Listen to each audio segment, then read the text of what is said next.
오늘 법화경 공원 법회지에 또 나와 있듯이 오늘은 화성유품이라고 하는 내용을 이야기할 차례입니다. 화성유품, 법화경의 28품 중에서 이 화성유품이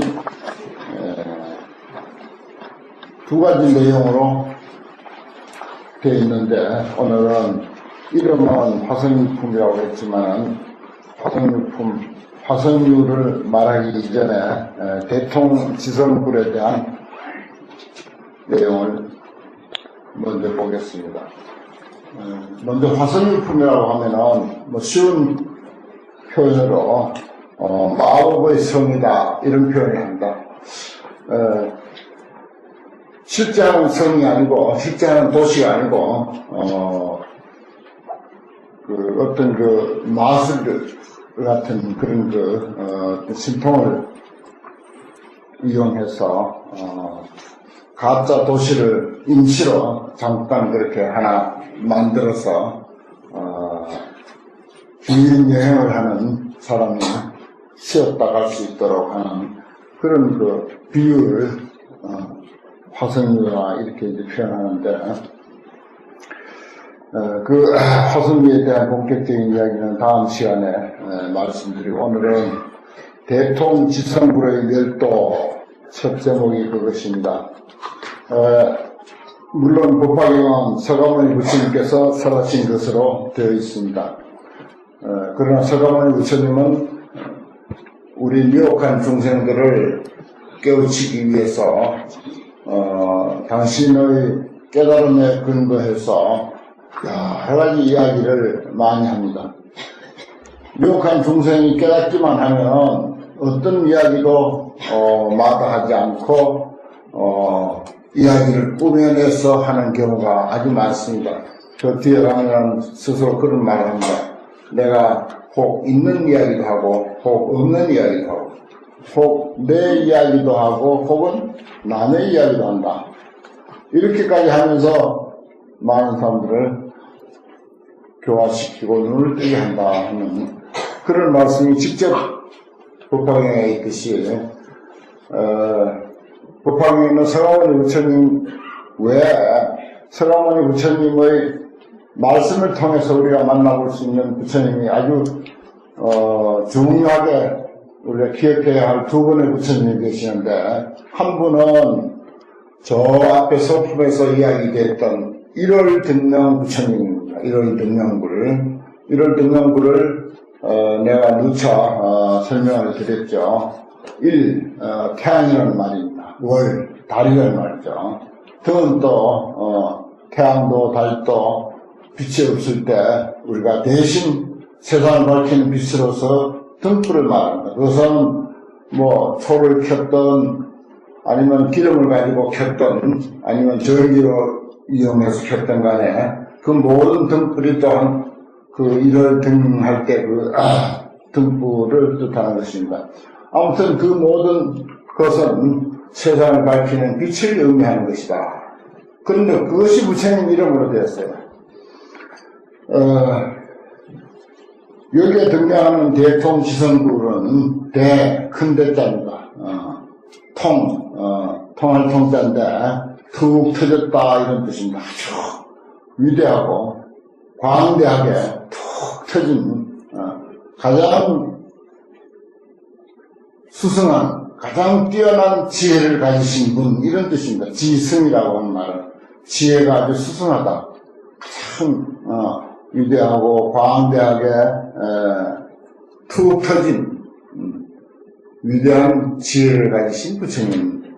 따지고 보면은 그 속뜻은요, 1월 등명 부처님 이름이나 대통지성불 이름이나 뜻은 같습니다. 사실은 깊은 의미에서 상당히 유사한 면을 가지고 있습니다. 또 서가모니 부처님께서 그 두 부처님의 이름을 등장시키면서 그것이 몇 년도에 어느 나라에서 어떻게 출세를 해서 실제 했든 안 했든 그건 중요한 것이 아닙니다. 실제 했다 한들 그 실제 했던 부처님으로부터 우리가 어떤 감동을 받고 어떤 깨달음을 얻느냐, 여기에 문제가 있는 것이지, 지어낸 이야기든 아니면 실제 역사적으로 있었던 이야기는 그건 크게 중요한 것이 아니에요. 불교는 우리가 불교에 접근하는 방법이 그런 점을 배제하는 것. 그래서 옛날 도인스님들이 인용한 그 글들을 보면은 그냥 경전에 이렇게 말합니다. 그 요즘은 이제 논문을 쓸 때 그렇게 쓰면은 좀 부족하죠. 무슨 경전, 무슨 품에 또 무슨 장경이라고 하는 그 장경 몇 페이지에 있는 내용을 이렇게 인용했다라고 하는 내용을 아주 참 그 이치를 깨닫는 데는 수능이 필요치 않는 내용들을 그렇게 이제 주의를 달아서 글을 쓰는 경우가 있지만, 옛날 그 깨달음을 이루신 분이나 역시 부처님 같은 분은 그 실제 예고 전혀 문제 삼지 않고 오로지 우리 중생들이 그 미혹한 마음을 떨어볼 수가 있고 눈을 뜰 수가 있고 깨달을 수 있으면, 그것은 실제 했던 이야기든 실제 하지 않던 이야기든 방금 부처님이 지어낸 이야기든 그건 전혀 문제 삼지 않고 그대로 우리가 수용을 하는 그런 자세입니다. 우리가 경전을 대할 때 또는 큰 스님들의 법문을 들을 때 그런 점을 감안하고 들어야지, 그렇지 아니하고 그걸 세세하게 이게 어디에 있는 이야기냐, 몇 페이지 몇째 줄에 나오는 이야기냐, 실제로 있었던 이야기냐, 역사적인 사실이냐 아니냐, 이런 것을 이제 가지고 접근하면은 그건 이제 정말 불교의 실체를 이해하기는 어려운 것이죠. 여기 이제 대통지성불이라고 하는 것, 이것은 이제 우리가 이해하기 읽어보기 전에 모든 존재는 우리 육신이나 우리 마음이나 그리고 이 세상 천지 만물 그 무엇도 양면성을 가지고 있습니다. 그걸 이제 법화경에서는 이제 본불, 적불, 궁극적 차원으로서의 부처님, 또 역사적인 차원으로서의 부처님, 이런 표현을 씁니다. 그것을 이제 우리 인간으로 돌아와서 생각해 보면 우리 인간도 마찬가지입니다. 모든 사람은 현상적인 그리고 역사적인 차원의 내가 있습니다. 그러나 눈으로 파악할 수 없는 그런 현상적인 차원을 뛰어넘은 본래적인 입장, 궁극적 차원으로서의 내가 있습니다. 이 양면을 우리가 동시에 이해해야 돼요. 함께 수용하고 함께 이해해야 됩니다. 그것을 이제 정견, 바른견해다라고 하는 것입니다. 그것을 이해하는 데 마찬가지입니다. 마이크로 마찬가지고 프랑포비 나무 한 그루를 이해하는데도 역시 그렇습니다. 화창 프랑포비도 역사적인 차원이 있습니다. 그것은 언제 누가 심어서 얼마 만에 몇 cm로 자랐고 거기서는 어떤 잎이 피었고 거기는 어떤 꽃이 피었다. 그 꽃의 색깔은 어떻다 하는 특히 현상적인 그런 모습만을 가지고 보는 입장이 있고, 그것을 이제 궁극적 차원에서 보면은 그것은 언제 이 풀이 자랐고 이 꽃이 자랐다 하는 그런 이야기가 아닙니다. 원래부터 있었다 하는 것입니다. 원래로 있었다. 사람도 마찬가지고 천지 만물도 마찬가지야. 금방 흩어져 허공 속으로 사라지는 저 구름 한 송이도 그렇고, 또 연기 한 가닥도 역시 마찬가지입니다. 허망하게 이를 데 없는 뜬 구름이나 한 가닥의 연기도 역시 그런 아주 현상적이고 허망하게 이를 데 없는 그런 그 역사적인 차원에 있는가 하면 원래로 존재하는, 영원히 존재하는 무량겁 이전부터 무량겁 이후까지 존재하는 그런 그 궁극적 차원이 있습니다. 그런데 하면요, 사람이야 더 말할 나위가 없는 거죠.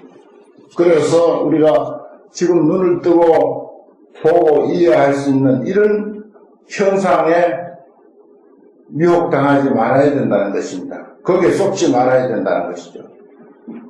그러면서 또한 궁극적 차원을 또 이해해야 되고, 그렇다고 궁극적 차원, 본래 우리도 부처다라고 하는 이 차원에만 우리가 치우쳐도 그것도 잘못된 견해고, 또 눈앞에 바라보이는 이런 모습, 몇 살 먹었고, 성신은 뭐고, 얼굴은 어떻게 생겼고, 옷은 어떻게 입었고, 이런 것만 가지고 그 사람의 진실이다, 그 사람은 모두다라고 이렇게 이해하는 것도 그 또한 치우친 소견이다 하는 것입니다. 그래서 우리가 이제 말이 못해서 모든 존재가 그런 원리로 존재하기 때문에 그런 원리를 우리가 제대로 파악하는 그 견해를, 안목을 뭐라고 이런 지으면 좋을까? 이렇게 해서 생긴 말이 중도정견이라고 하는 말입니다. 중도정견. 중도라고 하는 말은요, 흔히 불성이니, 진연이, 마음이니, 본성이니, 무슨 열반이니, 이런 낱말의 또 다른 한 표현으로 설명하는 경우가 많습니다. 그건 잘못된 거예요. 중도는 보는 방법입니다. 어떤 사물을, 또 어떤 사건을, 어떤 존재를, 그걸 불성을 보든지, 마음을 보든지, 진열을 보든지 간에 보는 방법이 무엇이냐 하는 것입니다. 치우치지 않고 보는 것을 중도정견, 이렇게 말해요.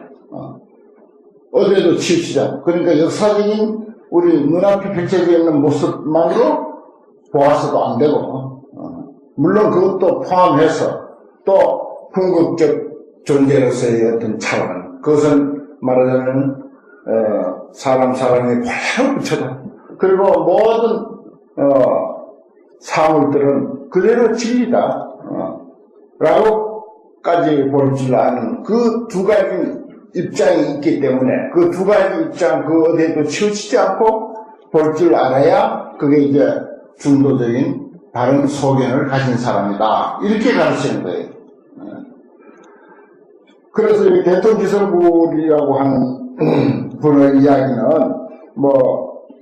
대통기성불이 세상에 나오셔서 성도하시고 하는 그런 이야기를 쭉 쓰긴 했습니다만은 그 이야기를 읽어보면 세상에 이런 부처님이 있었는가, 그런 치우친 소견을 가지고 보면은 세상에 이런 이야기가 있었는가 라고 생각하지만은 사실은 제가 금방 말씀드렸듯이 모든 존재에 있어서는 저 부처님으로부터 중생에 이르기까지 지옥, 악이, 축생, 그리고 산천초목, 천지, 만물에 이르기까지, 심지어 금방 흩어지고 마는 한 줄기의 연기나 저 멀리 떠다니는 구름 한 조각에 이르기까지 모든 존재는, 유형무형의 모든 존재는 모두가 역사적인 차원이 있고 궁극적인 차원이 있다. 그 두 면이 동시에 존재하기 때문에, 그래서 대통기성불도 우리가 쉽게 이해할 수 있는 길이 여기입니다, 사실은.